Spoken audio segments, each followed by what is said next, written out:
हमारे रायसेन के डूमर गांव की रही, लेकिन कर्मस्थली भोपाल की रही।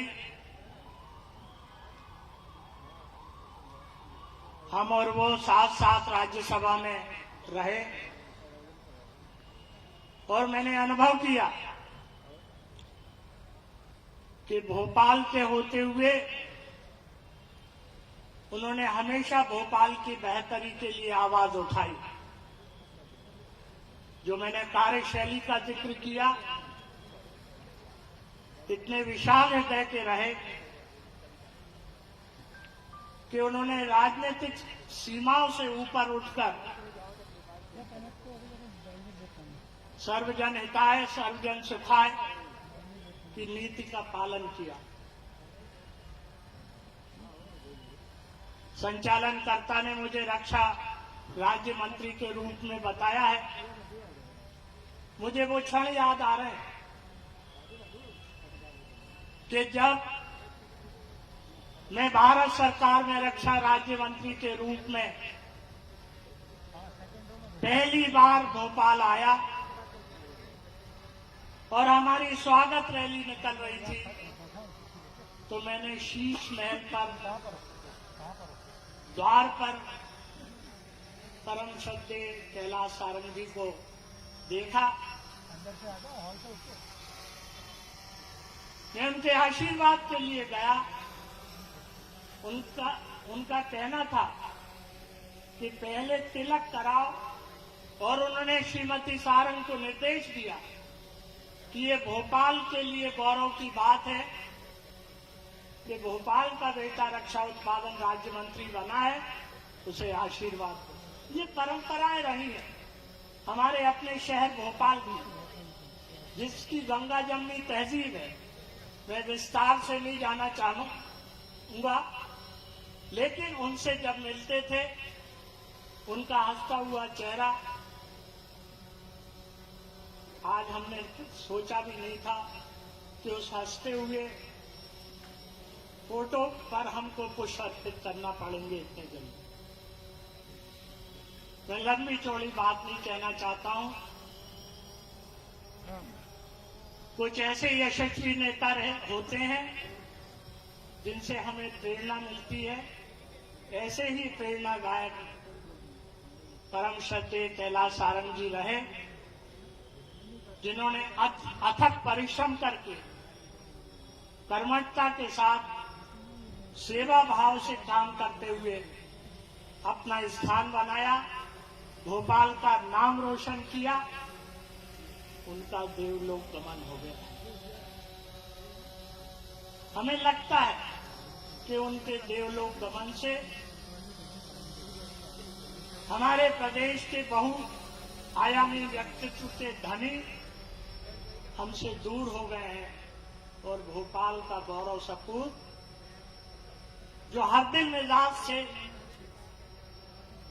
वो हमसे दूर हो गए हैं। मैं उनकी स्मृतियों को विनम्र प्रणाम करता हूं, श्रद्धा सुमन अर्पित करता हूं और ईश्वर से प्रार्थना करता हूं कि जो परंपरा वो डाल गए, मुझे विश्वास है कि विश्वास जी उन परंपराओं को आगे बढ़ाते रहेंगे। इन्हीं शब्दों के साथ मैं उनके श्री चरणों में प्रणाम करता हूं, श्रद्धांजलि अर्पित करता हूं। बहुत लोगों को पता है और बहुत को नहीं भी पता होगा कि नरेंद्र से नरेंद्र तक एक पुस्तक का विमोचन आदरणीय अमित शाह जी ने किया था। इसमें लोगों को बड़ा कौतूहल हुआ कि नरेंद्र से नरेंद्र ये क्या है। आदरणीय विवेकानंद जी का नाम नरेंद्र था और हमारे प्रधानमंत्री नरेंद्र मोदी जी तो हैं। उन दोनों का तुलनात्मक अध्ययन बाबूजी ने अपनी लेखनी से जिस तरीके से किया था, वो अपने आप में अभीष्ट था। ऐसा लेखक जिन्होंने कभी भी लिखने में समझौता नहीं किया। वो कहा करते थे कि मैं सृजन का आनंद नहीं बेचूंगा, मैं हृदय का मकरंद नहीं बेचूंगा, हंस जाऊंगा मरते मरते, रोटी के लिए छंद नहीं बेचूंगा। ऐसी शख्सियत को श्रद्धांजलि देने के लिए हमारे बीच पत्रकार जगत से और अखबार के जगत से आदरणीय शर्मा जी हैं। मेरा उनसे निवेदन है वो आए और 2 मिनट के अंदर अपनी बात रखें। आदरणीय शर्मा जी।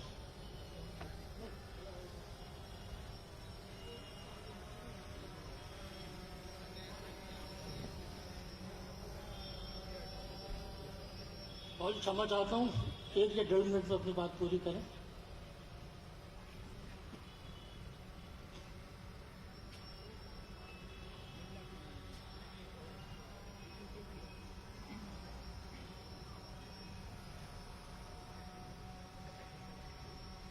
मंच पर विराजमान धर्मगुरुजन,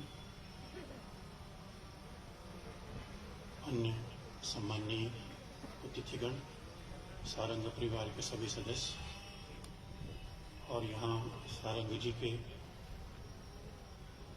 जी को अपने हृदय में बसाए उपस्थित विशाल जन समुदाय में उपस्थित माताएं, बहनों और बंधुओं, मनुष्य अपने जीवन में बहुत कुछ अर्जित करता है। कुछ वह यहाँ छोड़ जाता है और कुछ वह ले जाता है और कुछ दे जाता है। सारंग जी ने अर्जित किया वह यश है। सारंग जी जो छोड़कर गए हैं वे अपने विराट व्यवहारिक जीवन के में उनके साथ जुड़े हुए लोगों का विशाल परिवार है और उनके द्वारा किए गए पुण्य कर्म है। उनके उन कर्मों ने ही इस प्रदेश की राजनीति का एक नया इतिहास रचा है। हम सब जानते हैं राजनीति में सारंग जी का एक छोटे से कार्यकर्ता के रूप में प्रवेश हुआ था, लेकिन जब वे गए वे राजनीति के एक शीर्षस्थ पुरुष थे। उन्होंने पार्टी के लिए पूरी तरह समर्पित होकर पार्टी को एक विशाल आकार दिया। अगर कहें कि वे नींव के पत्थर भी थे तो उन्होंने शिखर पर चढ़कर उस शिखर की जो साधना है वह भी की है, तो अतिशयोक्ति नहीं होगी। समाज जीवन का कोई क्षेत्र ऐसा नहीं था जिस पर उनकी दृष्टि न हो। समाज जीवन के विभिन्न क्षेत्रों में काम करने वाले विभिन्न प्रकार के महानुभावों से उनका सब प्रकार का जीवन से संपर्क था। फिर राजनीति के क्षेत्र में काम करने वाले हों, शिक्षा के क्षेत्र में काम करने वाले हों, समाज के क्षेत्र में काम करने वाले हों या धर्म के क्षेत्र में काम करने वाले हों। और यह आज यहाँ जो उपस्थिति है यह उनकी इस उपलब्धि का साक्षात प्रमाण है। मैं पत्रकार जगत से जुड़ा हुआ हूं। अगर मैं कहूं कि भोपाल शहर में पत्रकारों के साथ बिना किसी प्रकार की अपेक्षा के अगर उन लोगों को एक पारिवारिक रूप में किसी राजनेता ने अपने साथ जोड़ा होगा तो वह श्री कैलाश जी सारंग थे। और उनके राजनीतिक वक्तव्य का, राजनीतिक व्यक्तित्व का विवरण करते हुए लोग कहते हैं कि जैसे मैंने भी उल्लेख किया कि सब दिशाओं में उनका काम होता था, तो पत्रकारिता के क्षेत्र में भी उनका काम था। उन्होंने स्वयं समाचार पत्र चलाए, चरैवेती का प्रकाशन प्रारंभ किया, मुआन का प्रकाशन उन्होंने प्रारंभ किया, उर्दू के एक पत्र का भी प्रकाशन प्रारंभ किया। और यहाँ मुझे ये कहते हुए बड़ा गर्व है कि भोपाल में स्वदेश का जो प्रकाशन प्रारंभ हुआ है उसके प्रकाशन के पीछे भी अगर कैलाश जी सारंग का हाथ था तो ये गलत नहीं होगा। केवल भोपाल का स्वदेश ही नहीं, रायपुर का स्वदेश भी जब हमने प्रारंभ किया तो वो कैलाश सारंग जी ने तो नहीं, लेकिन वहां हमें सहयोग प्रदान करने के लिए गोविंद जी सारंग थे। तो इसलिए कोई और उनका यह जो सब स्वदेश को प्रारंभ कराने के पीछे उनकी जो मानसिक जो स्वभाव था कि अखबार चलाना कठिन काम है, हमारे पास साधनों का बड़ा अभाव है, लेकिन सारंग जी एक ऐसा व्यक्ति था जिन्होंने अभाव की कभी चिंता नहीं की और अभाव पर भी विजय प्राप्त करते हुए सफलता अर्जित की और किसी भी अभाव उनके लिए शक्ति बना। फिर चाहे हम राजनीतिक क्षेत्र में जानते हैं कि यहाँ जब पहली बार संवित की सरकार बनी थी तो राजमाता सिंधिया उस समय नेता थी, सिंहस्थ का अवसर था, राजमाता जी उसकी अध्यक्ष थी। उस सिंहस्थ के बाद भारत जनसंघ की सरकार चली गई, बाद में फिर दूसरे सिंहस्थ के अवसर पर सरकार बनी। इस बीच में जो कालखंड था उसमें लगता था कि पता नहीं कुछ होगा या नहीं होगा, लेकिन सिंवस्त से सिंवस्त तक आने वाली जो सरकार थी, उसके बाद फिर लोगों ने यही कहना शुरू कर दिया था कि शायद सिंवस्त गया और दूसरे सिंवस्त पर सरकार आएगी। लेकिन हमने ये भी देखा है कि एक सिंवस्त से दूसरे सिंवस्त के बीच तक भी यहाँ सरकार रही है। तो ये जो इस राजनीतिक उपलब्धि कैलाश सारंग जैसे जो कार्यकर्ता थे, उन कार्यकर्ताओं के माध्यम से यह प्राप्त हुई है। निराशा में उन्होंने कभी हथियार नहीं डाले, विपरीत परिस्थितियां आई उसका बराबर सामना किया, और जब अनुकूल अवसर आया, अच्छा समय आया, उस अच्छे समय का जो अभिमान है वो उन्होंने अपने मस्तक पर कभी आने नहीं दिया। यह जो एक व्यावहारिक राजनेता का कौशल्य है, ये उन्होंने प्रकट किया है। भोपाल की राजनीति में सारंगी जैसा विशाल व्यक्तित्व, सारंगी जैसा सब क्षेत्रों में अपना असर रखने वाला विराट व्यक्तित्व बिरला ही होगा। आज इस अवसर पर मैं उन्हें अपनी ओर से हार्दिक श्रद्धांजलि अर्पित करता हूं और सारंग परिवार को यह दुख सहन करने की ईश्वर शक्ति प्रदान करे, यह प्रार्थना करता हूं। हमारे बीच मध्य प्रदेश शासन के स्कूल शिक्षा मंत्री आदरणीय इंद्रजीत सिंह परमार भी हमारे बीच में हैं। उन्होंने कामयाबी की दास्तान कुछ इस तरह लिखी, जमीन से उठे और आसमान छू लिया। ऐसे व्यक्ति, लेकिन हम उनको जानते हैं, उनसे बात भी करते हैं, लेकिन परिवार के जो लोग उनके बारे में जानते हैं वैसा कोई नहीं जानता। उनकी नातिन 1-1.25 मिनट के अंदर अपनी बात रखना चाहती है। अनुभूति व्यवहार शर्मा, मैं बहुत प्रेम के साथ से आमंत्रित कर रहा हूँ, अनुभूति व्यवहार शर्मा।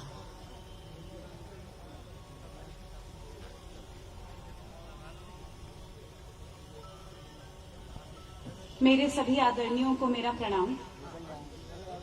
इस पीढ़ी में सबसे प्रथम संतान होने की वजह से मेरा सौभाग्य रहा कि मैं नन्ना के साथ अधिक से अधिक वक्त बिता सकी। मेरे पास कई किस्से हैं सुनाने को, पर समय का अभाव है, इसलिए बस ये बोलना चाहूंगी कि आज के युग में हमारे पास अपनी हर जरूरत के लिए एक ना एक गैजेट है। हमारे पास सोशल मीडिया है लोगों से संपर्क करने के लिए, लेकिन फिर भी हम अक्सर ये बोलते हैं कि हमारे पास समय नहीं है परिवार के लिए, बच्चों के लिए हमारे पास समय नहीं है, हम अपनी हॉबीज पूरी करने के लिए। हम कॉलेज में लिखते थे, हम कॉलेज में गाते थे, लेकिन मुझे गर्व है, मुझे नाज है ऐसे महान व्यक्तित्व की नातिन होने का, जिसने दशकों पहले एक विशाल स्वप्न की रचना करी, इतनी बड़ी पार्टी की स्थापना करने में अपनी महत्वपूर्ण योग्यता दी, और न केवल वैचारिक यात्रा पूर्ण की, उन्होंने अपनी कला को भी बहुत खूबसूरत तरीके से उभारा, और अपने लेखन में, अपने काव्य में हम सब ने इसका परिचय देखा है। परिवार में भी सिर्फ अपने बच्चों या बच्चों के बच्चों से नहीं, हर एक रिश्तेदार से, हर एक व्यक्ति से नन्ना का एक आत्मीयता थी, एक अपनापन था। मैं अपनी वाणी को विराम देते हुए अनुरानी शर्मा जी की कविता की कुछ पंक्तियां बताना चाहूंगी, जो उन्होंने नन्ना को ही समर्पित की है। विंध्याचल का एक अजर वृक्ष जो गहन गगन में था विस्तृत, अपने स्नेह की छांव में करता था सबको आमंत्रित। कर्मठता ही सर्वश्रेष्ठ है, जीवन में ये अंकित करके सिद्ध किया केवल तुम ही हो, कल्प तरु विंध्याचल के। शीलवान विवेक से सुसज्जित और सचेत विश्वास है, साधारण ये तरु नहीं, ये तरु राज कैलाश है। धन्यवाद। जय हिंद।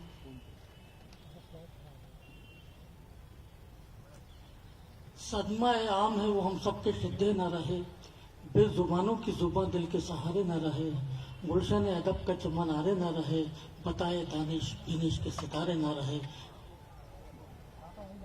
हमारे बीच आदरणीय प्रभात झा जी हैं, मैं गुजारिश करूंगा वो अपना स्थान ग्रहण करें।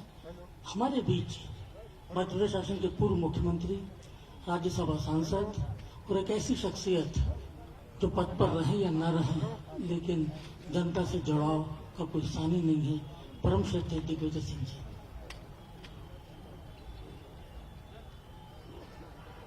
धन्यवाद। कैलाश सारंगी से मेरी मुलाकात सन 70 में हुई थी। राजमाता सिंधिया जी और कुशाभाऊ ठाकरे के आग्रह पर मैं उनसे जाकर मिला था और मुझे ये राजमाता साहब का निर्देश हुआ था कि मैं उनके साथ कुछ क्षेत्रों में दौरा करूं। मैं उस समय किसी पार्टी में नहीं था। मैं उनके साथ 3-4 दिन बिताए और उसके बाद हमारी विचारधारा में मेल नहीं खाया, लेकिन विचारों में मतभेद होने के बावजूद भी कैलाश जी से मेरे संबंध अकाट्य थे, आखिरी तक थे और आज भी इस सारंग परिवार के साथ है। पिछले जन्मदिन पर मैं उनसे मिलने गया था, हमारी चर्चाएं हुई। आज वो पीढ़ी समाप्त होती जा रही है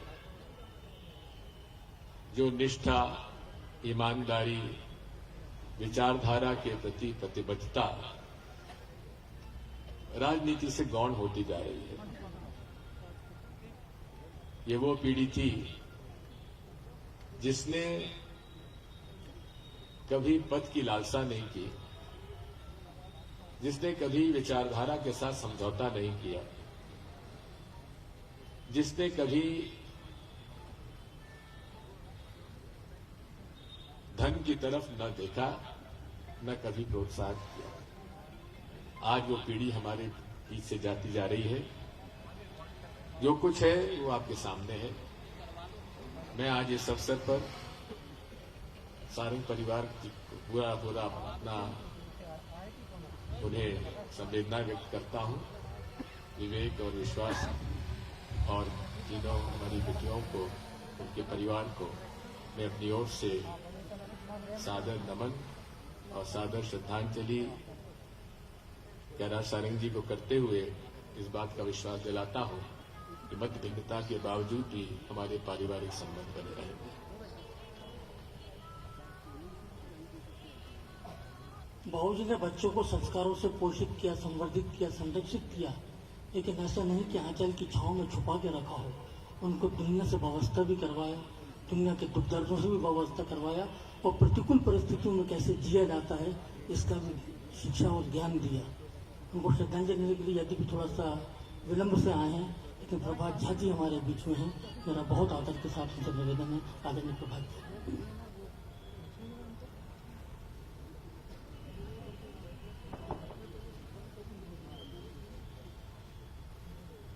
कैलाश सारंग जी यानी हम सबके पालक।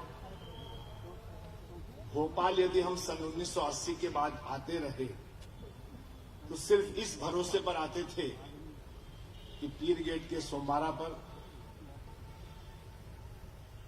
हमारे कार्यालय में कैलाश जी मिलेंगे और वो पालक की भूमिका में हम सबको नीचे पोहे की दुकान थी और अगर रात को रुक गए तो रजाई और गद्दे वाला भी नीचे था।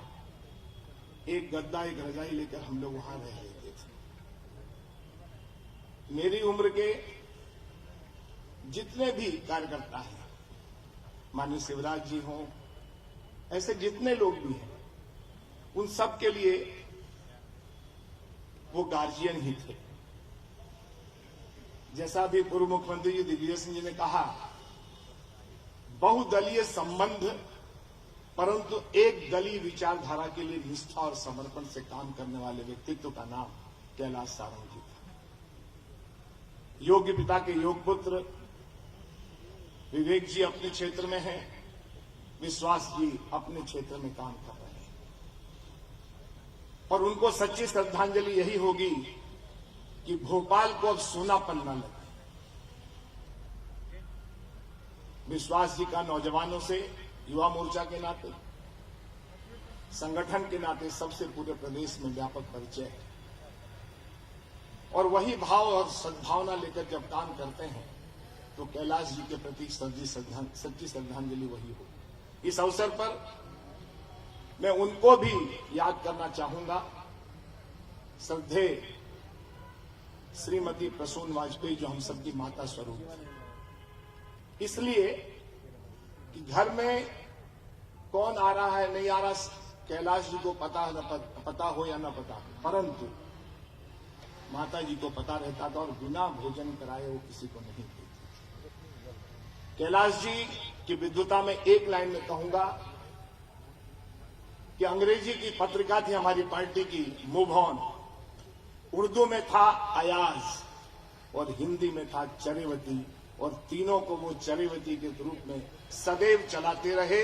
और यही उनकी प्रतिभा का कि उर्दू का भी संपादन कर लेते थे, अंग्रेजी का भी संपादन करते थे और हिंदी का तो करते ही थे।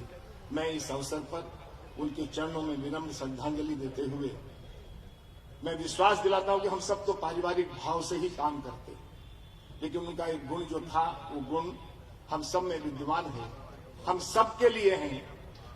हमारी मतभिन्नता हो सकती है लेकिन हम सब के लिए हैं और विचारधारा के लिए सिर्फ काम करते हैं। इस अवसर पर पुनः उनके चरणों में विनम्र श्रद्धांजलि देते हुए अपने वाणी को विराम देते हैं। आज यहाँ 3 पीढ़ी के लोग बैठे हैं। एक वो जिन्होंने सारंग साहब को काम करते हुए देखा है, एक वो जिन्होंने साथ में काम किया है, उनकी संख्या निश्चित रूप से कम है, लेकिन एक वो जिन्होंने उनके बारे में सुना है। तो ऐसे श्रद्धेय व्यक्ति को जिन्होंने उनके साथ काम किया हो, उनके अनुभव सुनना अपने आप में विशेष होता है। परम आदरणीय मेघराज जैन हमारे बीच में जिन्होंने सारंग साहब के साथ काम किया है, मैं बहुत आदर के साथ आमंत्रित कर रहा हूँ। वो चाहते थे मैं पूरी विस्तार से बात करूँ, लेकिन क्षमा के साथ निवेदन करूंगा बाबूजी कि 2 या 3 मिनट में अपनी बात पूरी कर ले। माफी चाहता हूँ।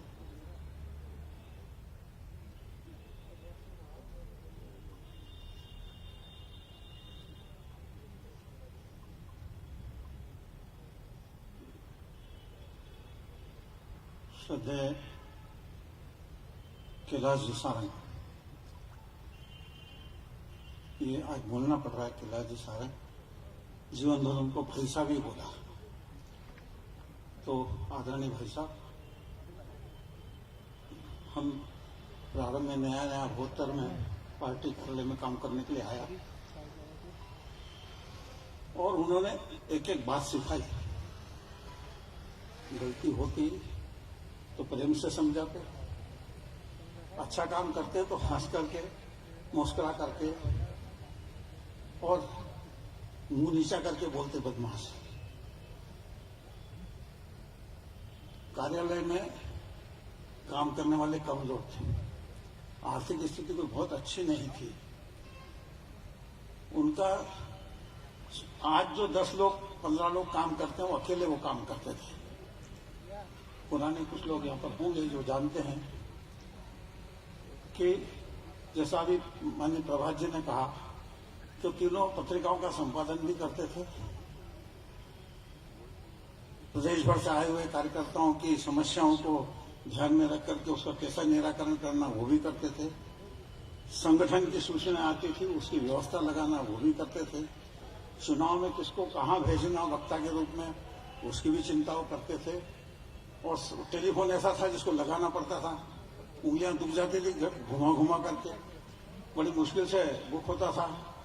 घंटों बैठे रहते थे उसके कब कॉल लगेगा। ऐसी कठिन परिस्थिति में उन्होंने काम खड़ा किया।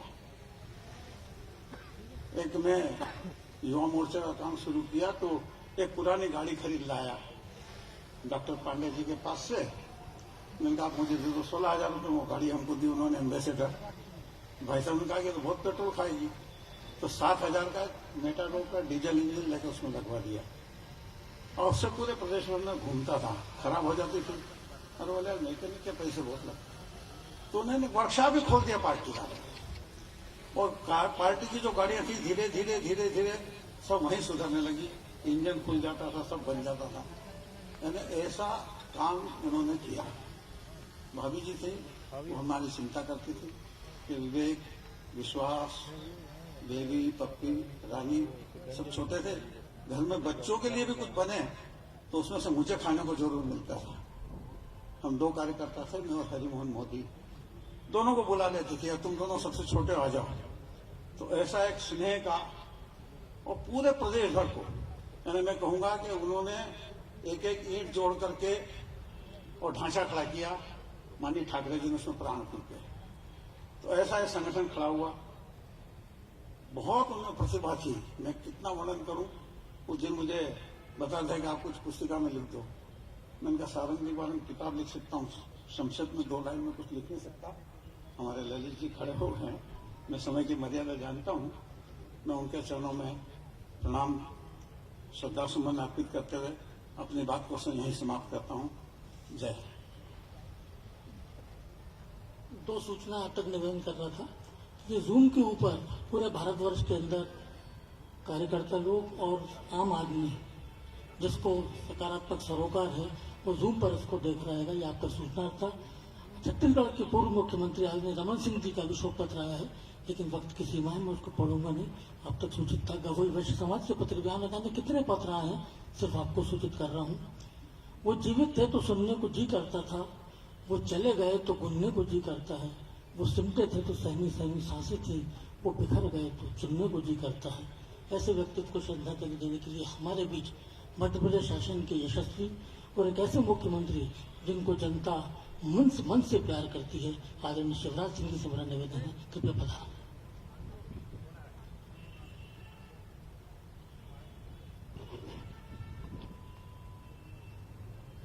श्रद्धेय सारंग जी के व्यक्तित्व को शब्दों में नहीं बांधा जा सकता। वो क्या नहीं थे, एक समर्पित कार्यकर्ता, एक सर्वप्रिय नेता, एक कुशल संगठक, कार्यकर्ताओं के संरक्षक,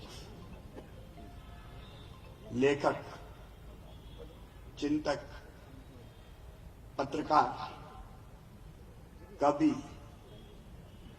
शायर। उपमाएं छोटी पड़ जाती, वो व्यक्ति नहीं थे, वो संस्था थी। हमारे जैसे लाखों कार्यकर्ता जिन्होंने उनके सानिध्य में काम किया है। जब भी कोई समस्या आती थी, अगर कहीं विद्यार्थी परिषद का काम करते करते कॉलेज में लड़ाई झगड़ा हो गया और पुलिस नहीं सुन रही, किसके पास जाए तो याद आते थे सारंग जी। अगर खर्चे की व्यवस्था नहीं, चुनाव के लिए चंदा इकट्ठा कौन करवाएगा, तो एक ही नाम आता था, सारंग जी। अगर कोई बीमार हो गया, इलाज करवाना है, कौन के पास जाए, याद आते थे सारंग जी। कोई समस्या पैदा हो गई, मन निराशा से हताशा से भरा है, कौन के पास जाके बैठे, एक ही नाम है, याद आता था, श्रद्धेय सारंग जी। मेरे जैसे लाखों लाख कार्यकर्ता जो उनकी स्नेह की छाया में उनकी उंगली पकड़ के राजनीति के क्षेत्र में आगे बढ़ते रहे और उनको हृदय से प्यार करते रहे। श्रद्धेय सारंग जी, मार्गदर्शन, स्नेह, प्यार, आशीर्वाद, समझाना, बुझाना, रास्ता दिखाना, वो केवल विवेक के, विश्वास के, रानी, पप्पी, बेबी, इन 5 की पिता नहीं थे। सचमुच में वो लाखों लाख कार्यकर्ताओं के संरक्षक थे और सर्वप्रिय थे। अभी आदरणीय पूर्व मुख्यमंत्री जी बता रहे थे, मुझे याद है मैं बहुत छोटा था। 25 सितंबर को पंडित दीनदयाल उपाध्याय जी की जयंती का कार्यक्रम था। उस समय मुख्यमंत्री हुआ करते थे स्वर्गीय श्री अर्जुन सिंह जी। इसी मंच पर स्वर्गीय अर्जुन सिंह जी आए थे दीनदयाल जी के जयंती के कार्यक्रम में और उनको लाए थे श्रीमान कैलाश सारंगी। मुझे याद है एक बार भारतीय जनता पार्टी की राष्ट्रीय कार्यकारिणी की बैठक हुई थी भोपाल में, और इस पूरी राष्ट्रीय कार्यकारिणी में भोजन हुआ था तब जब श्री दिग्विजय सिंह जी मुख्यमंत्री थे मध्य प्रदेश के, तब मुख्यमंत्री निवास में, और मुझे लगता है वो काम भी किया था, चर्चा करके श्री कैलाश सारंगी जी आजाद शत्रु थे, राजनीतिक मतभेदों से परे, दलों के ऊपर उनके मित्र थे, उनके साथी थे, उनको चाहने वाले थे, और भोपाल और भोपालियत के तो वो प्रतीक थे। भोपाल का इतिहास उनके बिना नहीं लिखा जा सकता। वो सचमुच में खांटी भोपाली थे। भोपाल का कोई वर्ग, कोई समाज ऐसा नहीं था कि जिससे सारंगी के स्नेहपूर्ण संबंध ना हो। कई संस्मरण याद आते हैं, लेकिन मुझे लगता है सुनाने का नहीं, वो लिखने का वक्त है। कार्यकर्ताओं को विकसित करना, डेवलप करना, पार्टी चलाना, संगठन को गति देना, दिशा देना। अनेक बैठकों में मैं उनके साथ था, पूरा प्रदेश उनकी टिप्स तो होता था। एक विधानसभा का नाम लो तो गिना देते थे, यहां कौन सी जाति के कितने लोग हैं, यहां किस क्षेत्र में क्या होता है, इसकी विशेषता क्या है। एक एक कार्यकर्ता को नाम से जानना, पहचानना, ये क्षमता अगर किसी में थी तो सारंगी। सारंगी आप चले गए, राजनीति के एक युग का अंत हो गया। श्रद्धेय कुशाभाऊ ठाकरे, प्यारेलाल जी खंडेलवाल, राजमाता जी, नारायण प्रसाद गुप्ता जी, सहजवलकर जी, धारकर जी, परांजपे जी, एक पीढ़ी थी। उस पीढ़ी के अंतिम नंद अब दीप थे सारंगी, जो अब बुझ गया। सारंगी आप भुलाए नहीं भूलते। आपके बिना मध्य प्रदेश सूना लगता है, आपके बिना भोपाल सूना लगता है, आपके बिना पत्रकार जगत सूना है, आपके बिना भोपाल की कविता और शायरी सुनी है, आपके बिना नर्मदा तट सुने हैं, और सारंगी आपके बिन हृदय घट सुना है। आप क्या क्या नहीं थे। आपसे यही प्रार्थना है, जैसा चंद्रमा दास जी कह रहे थे, मनुष्य का शरीर तो क्षणभंगुर और नाशवान, ये आज है कल नहीं रहेगा, लेकिन इसके समाप्त होने के बाद भी हम समाप्त नहीं होते, क्योंकि गीता जी में कहा है हम केवल शरीर नहीं है, अजर अमर आत्मा है। नैनम छिंदंती शस्त्राणी, नैनम दहती चाप, नैनम दहती पापता, ना चेत के लिए तापो न सोचती मारुता। सच है, आग नहीं जला सकती, शस्त्र नहीं काट सकते, पानी गीला नहीं कर सकता, हवा सुखा नहीं सकती, और इसलिए आप सत्य, चित और आनंद के रूप में हम सबके बीच में हो। विवेक से, विश्वास से, परिवार से मेरा यही कहना है कि सारंगी हमारी स्मृतियों में तो रहेंगे, लेकिन अपने कामों से भी सारंगी जी की याद सदैव दिलाते रहेंगे। उनके बताए रास्ते पे चलना, और उनका रास्ता ही ऐसा है जो केवल अपना नहीं दूसरों का पथ भी प्रकाशित करता रहता है। और सारंगी आपके चरणों में यही प्रार्थना है बार बार कि हो सके तो फिर लौट के आना, अपने मार्गदर्शक, पितृतुल्य व्यक्तित्व, अंधेरे में राह दिखाने वाले, अवसाद से बाहर निकालने वाले, चिंताओं में मार्गदर्शन करने वाले श्रद्धेय सारंग जी के चरणों में विनम्र प्रणाम। प्रभु ने उनको अपने श्री चरणों में स्थान दिया है।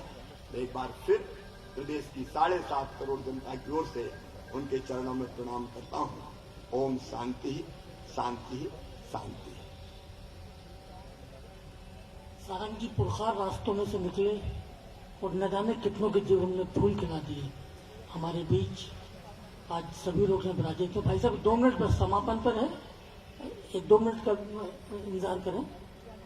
आज हम 2 लोगों को यहाँ पर श्रद्धांजलि अर्पित करेंगे, आदरणीय सारंग साहब को और हमारे शिवराज सिंह जी के ससुर साहब और साधना भाभी के पिताजी घनश्याम दास जी मसानी, उनकी स्मृति में भी हम 2 मिनट का मौन रखेंगे। मेरा आपसे निवेदन है, 2 बातें आपसे करना चाहूंगा कि पहले मंच पर विराजित लोग, धर्मगुरु लोग और बाकी श्रद्धांजलि करेंगे। इसके बाद अपन लोग क्रम से आने का प्रयास करेंगे तो एक अच्छा संदेश जाएगा। विशाल भाई और पूरा परिवार यहाँ रहेगा, आप उनसे बिल्कुल मिलते हुए जाएंगे। मेरा निवेदन है आपसे, खड़े होकर हम 2 मिनट का मौन रखेंगे। ये ओम के उच्चारण के साथ प्रारंभ होगा और इसी के साथ समाप्त होगा।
ओम शांति।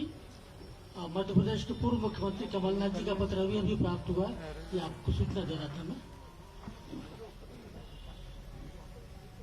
पुष्पांजलि उल्टे हाथ से शुरू करें और वहीं से आए, पहले मंच पर आसीन लोग करेंगे, इसके बाद कोने से। कृपया कतार से आए तो बहुत अच्छा लगेगा।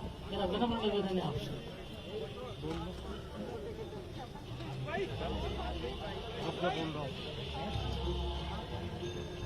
थोड़ा सा विलंब से शहर काजी जी आए थे, लेकिन थोड़ा वक्त ज्यादा हो गया था तो मैं क्षमा चाहता हूँ उनसे कि उनको उद्बोधन का अवसर नहीं दे पाया, माफी चाहता हूँ।